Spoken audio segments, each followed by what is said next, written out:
Hello friends, Odia परिवार YouTube channel रे आपण मानकु स्वागत करुछि।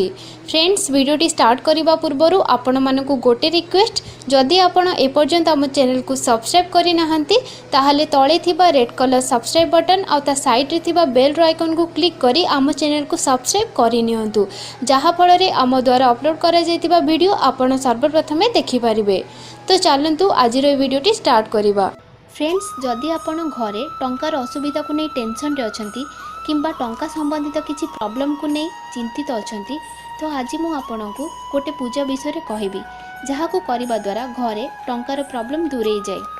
आज मु आपनकु गोटे मंत्र कहबी, जहा को 3 शुक्रवार कंटिन्यू जप करिवार अछि।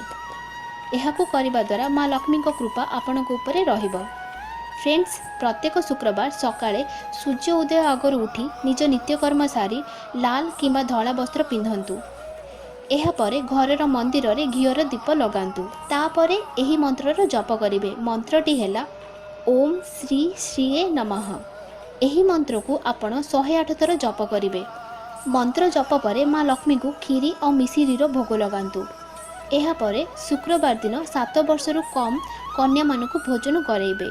भोजन रे मिसिरी और खीरी निश्चय देबे। एही काम आपन को 3 शुक्रवार कंटिन्यू करिवार अछि। जदि आपण चाहिबे तो एही पूजा को आगो को भी करि परिबे। फ्रेंड्स, एही पूजा को निष्ठा और भक्तिर सह करंतु, माँ लक्ष्मी को कृपा निश्चय आपण को ऊपर रहिबो। तो फ्रेंड्स, एहा थिला माँ लक्ष्मी को कृपा पाइबा पई गोटे छोटो और सहज उपाय। आशा करूछि आपण को पसंद आसीथिबो। जदि पसंद आसे ताहाले वीडियोटी को लाइक और शेयर निश्चय करंतु। ता सहित आम चैनल को सब्सक्राइब करने को भूलंतु नहीं।